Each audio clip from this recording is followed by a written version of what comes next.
Hi friends, మన ఛానల్లో Meka special pots కర్రీని చాలా సింపుల్గా టేస్టీగా ఎలా చేయాలో చూసేద్దాం. ఈ కర్రీ కోసం ముందుగా అన్నిటినీ ఈ విధంగా కట్ చేసుకొని పెట్టుకొని ఒక 5-6 సార్లు శుభ్రంగా ఉప్పుతో కడుక్కోవాలండి. తర్వాత దీనిలో కొద్దిగా సాల్ట్, కొంచెం పసుపు వేసుకొని మొత్తం అంతా కూడా ఒకసారి బాగా కలుపుకొని ఒక 15 మినిట్స్ వరకు ఇలాగే ఉంచుకోవాలి. తర్వాత ఒక 2 వరకు పెద్ద సైజు ఆనియన్స్, ఒక 4-5 పచ్చిమిర్చి కట్ చేసుకొని పెట్టుకోవాలి. ఉప్పు పసుపు వేసి కలిపి ఉంచిన ఈ కూరని మొత్తం స్ట్రైనర్లో వేసుకొని ఒక పావుగంట వరకు ఇలాగే ఉంచుకోండి.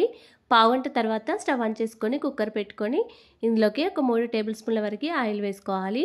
ఆయిల్ వేడయ్యాక కట్ చేసుకొని పెట్టుకున్న ఆనియన్స్, పచ్చిమిర్చి, పుదీనా వేసుకొని ఫ్రై చేసుకోవాలి. ఇందులోకి ఒక పావు టీ స్పూన్ వరకు గరం మసాలా కూడా వేసుకోవాలి. తర్వాత ఒక 2 టీ స్పూన్ల వరకు అల్లం వెల్లుల్లి పేస్ట్ వేసుకొని అల్లం పచ్చివాసన పోయే వరకు ఆయిల్లో ఫ్రై చేసుకోవాలి. ఇప్పుడు దీనిలోకి ఒక హాఫ్ టీ స్పూన్ వరకు పసుపు కూడా వేసుకొని ఒకసారి కలుపుకోవాలి. ఇప్పుడు స్ట్రైనర్లో ఉంచుకున్న ఈ కూరని మొత్తం ఈ ఆయిల్లో వేసుకోవాలండి. అల్లం మసాలా మొత్తం కూరకి పట్టే విధంగా బాగా కలుపుకోవాలి. దీనిలోకి ఒక 2 టీ స్పూన్ల వరకు కారం, రుచికి తగినంత సాల్ట్ వేసుకొని మొత్తం అంతా కూడా ఒకసారి బాగా కలుపుకొని ఇలా మూత పెట్టుకొని ఒక 5 మినిట్స్ వరకు ఉంచుకోండి. 5 మినిట్స్ తర్వాత మళ్ళీ మూత తీసేసి మళ్ళీ ఒకసారి బాగా కలుపుకోవాలి. దీనిలో నుండి వాటర్ వచ్చేస్తాయండి. లంగ్స్లో ఎక్కువగా వాటర్ కొడుతుంటారు కాబట్టి ఇందులో మనం వాటర్ వేయాల్సిన అవసరం లేదు.